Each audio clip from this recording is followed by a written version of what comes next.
Friends हम पढ़ रहे थे फाइनल अकाउंट। फाइनल अकाउंट में जो है हम 3 चीजें प्रिपेयर करते हैं, trading account, profit and loss account and balance sheet. Balance sheet कोई एक अकाउंट नहीं है, ये एक स्टेटमेंट है। एक बिजनेसमैन नेट प्रॉफिट और नेट लॉस जानने के बाद अपनी फाइनेंशियल पोजीशन को जानना चाहता है कि उसकी फाइनेंशियल पोजीशन कैसी है। तो बैलेंस शीट एक स्टेटमेंट है, अकाउंट नहीं है, जिससे फाइनेंशियल पोजीशन जो है जानी जा सकती है, मेजर करता है फाइनेंशियल पोजीशन को। So balance sheet is a statement which measure the financial position of the business. कितनी उसके पास एसेट्स हैं, कितनी लाइबिलिटीज है, कितने डेटर्स हैं, कितने क्रेडिटर्स हैं, ये सारी इंफॉर्मेशन हमें बैलेंस शीट से मिलती है। बैलेंस शीट जो है पर्टिकुलर पीरियड के लिए नहीं बनाई जाती है, पॉइंट ऑफ टाइम पे बनाई जाती है, किसी एक सर्टेन डेट पे बनाई जाती है। जनरली ये at the end of accounting year बनाई जाती है। तो इसीलिए ये जो है फिक्स टाइम पीरियड के लिए नहीं बनाई जाती, ये जो है पर्टिकुलर डेट पे बनाई जाती है।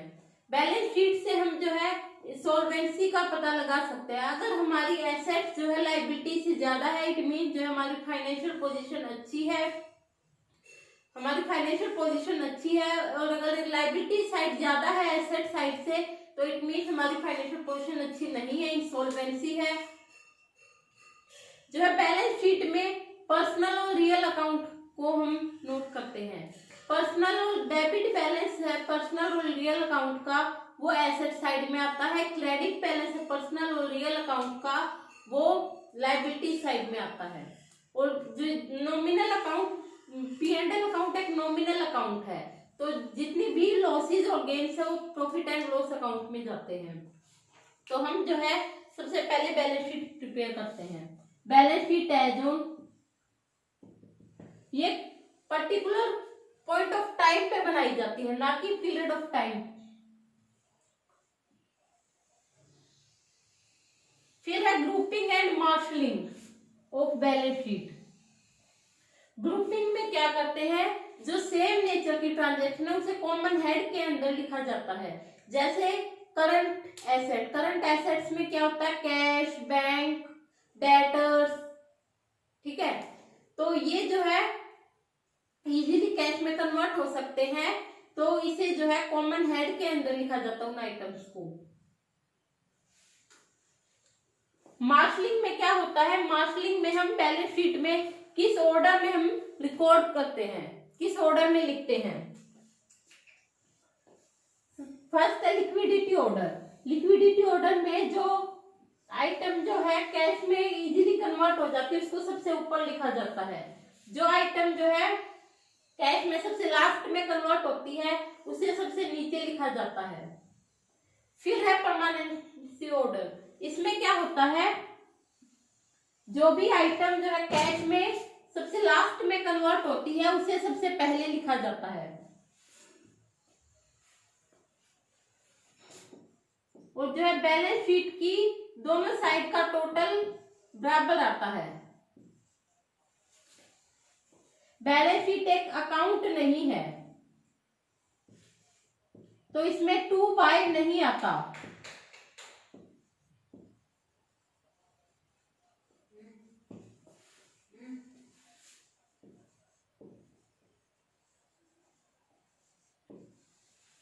तो सबसे पहले एसेट में है करंट एसेट्स। करंट एसेट में सबसे पहले क्या आता है, cash in hand, cash at bank,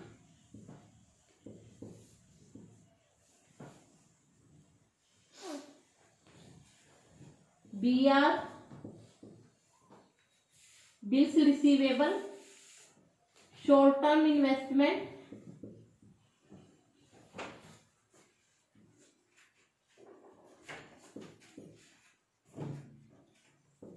sundry debtors.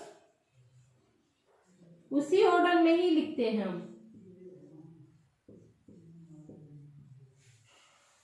Sundry debtors, फिर है क्लोजिंग स्टॉक,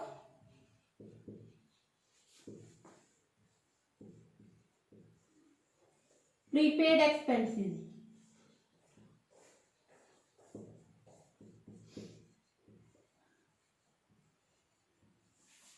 ठीक है, ये आ गया करंट एसेट। फिर फिक्स एसेट्स,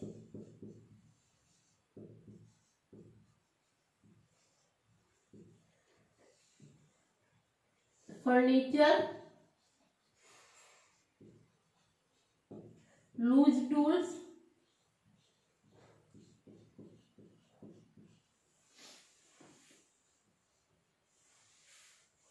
ये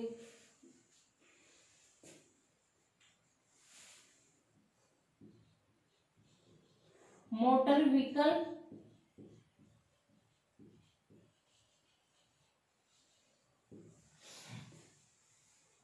ठीक है।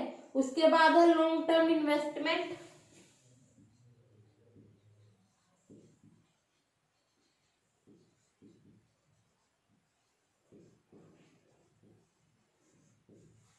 Plant and machinery,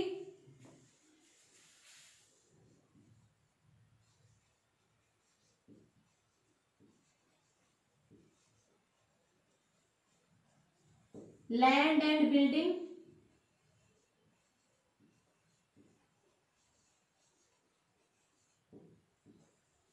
patents, goodwill,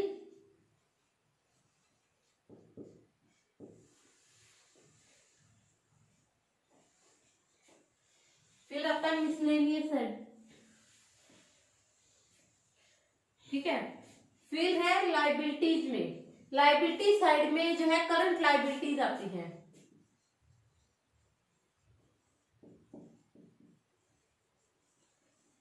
current liabilities में आता है सबसे पहले bank overdraft,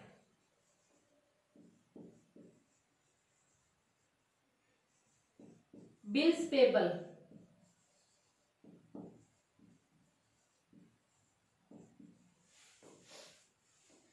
sundry creditors,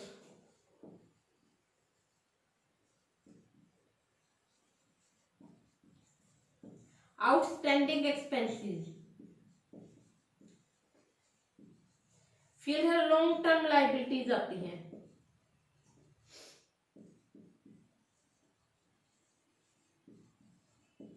long term liabilities में लोन, ठीक है, वगैरह आ जाते हैं। फिक्स लाइबिलिटी और लॉन्ग टर्म लाइबिलिटी। फिर reserve and capital,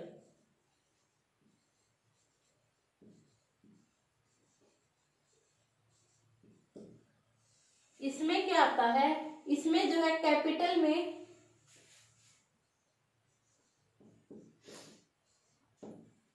net profit,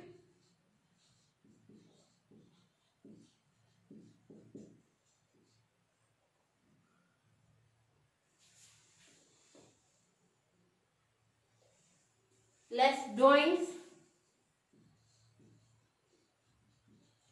less income tax,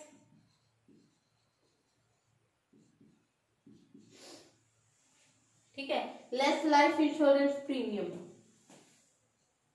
LIC, life insurance premium, ठीक है। दोनों साइड का टोटल इक्वल होता है, अगर इक्वल नहीं है तो इट मीन्स कहीं मिस्टेक की हमने, ठीक है। तो ये है बैलेंस शीट का परफॉर्मा। अब हम एक क्वेश्चन करते हैं, उससे आपको समझ में आ जाएगा।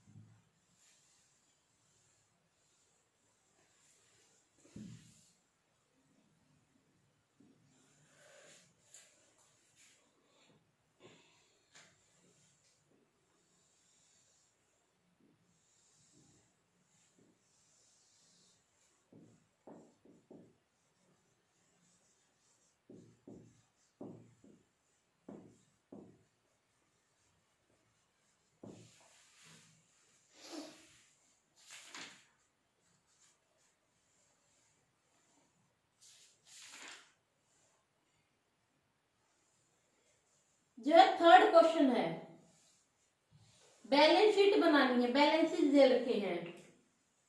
तो सबसे पहले क्या आएगा, कैश इन हैंड आता है,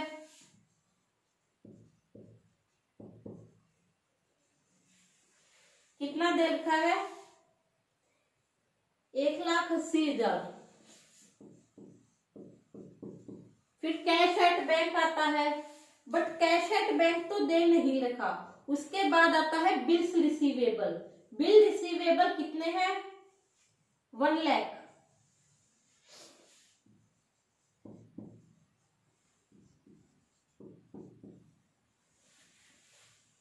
फिर आता है short term investment, 15 lakh. Short term investment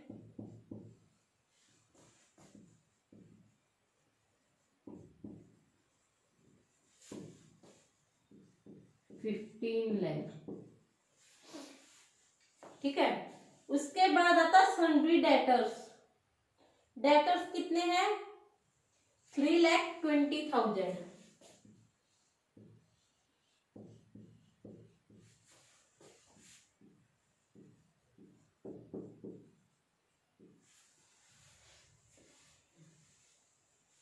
ठीक है।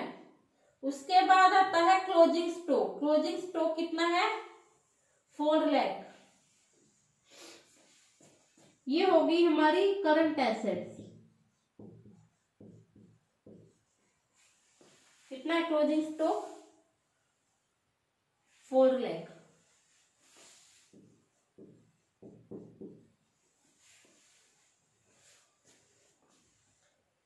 फिर आएगा फर्नीचर।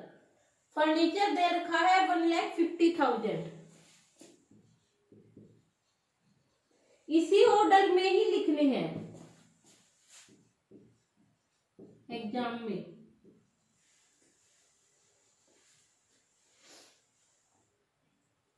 फिर है प्लांट एंड मशीनरी, 8 लाख।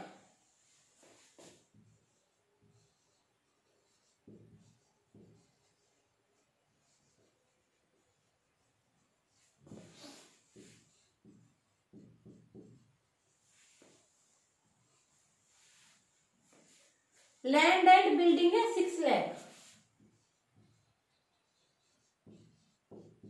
ये हमारी है फिक्स एसेट्स।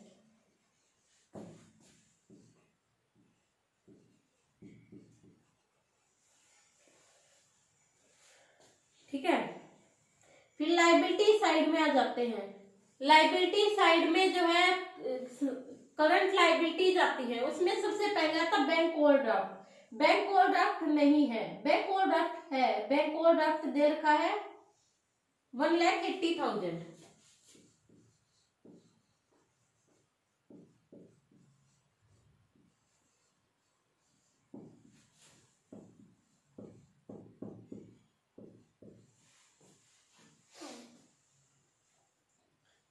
फिर है बिल्स पेबल। बिल्स पेबल कितने हैं, 60,000।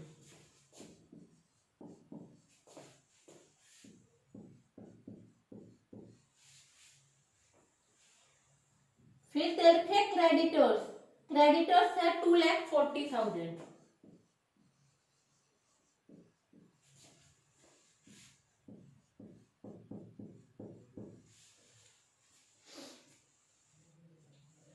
ठीक है। फिर दे रखे कैपिटल।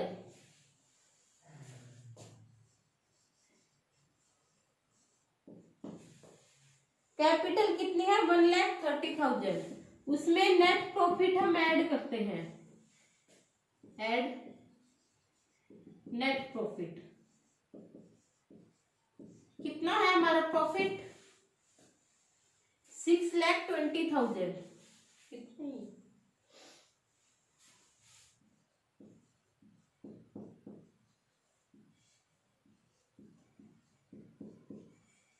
फिर इसमें से ड्राइंग लेस करते हैं।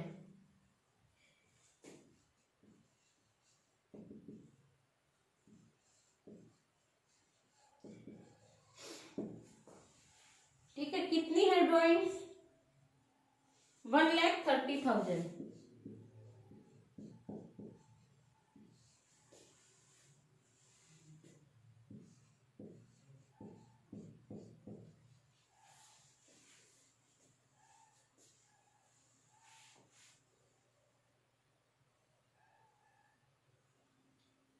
ठीक है, 15 लाख है, सॉरी कैपिटल, गलती से लिखी, 15 लाख है कैपिटल।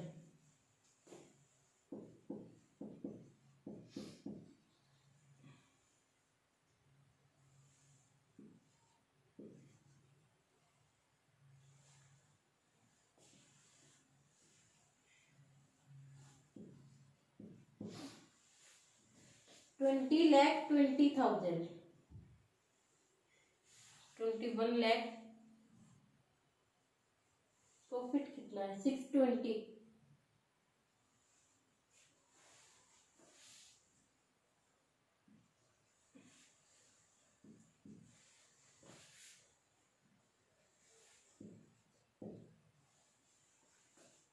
$19,90,000। तो हमारा जो है टोटल कितना हो जाएगा, इन सबको ऐड कर देंगे तो 24,70,000। ये हमारा जो है टोटल इक्वल आ गया। इट मीन्स हमारा क्वेश्चन सही है। ठीक है, तो आई होप आप लोगों को समझ में आ गया होगा। ठीक है, आज के लिए इतना बहुत है। Thank you.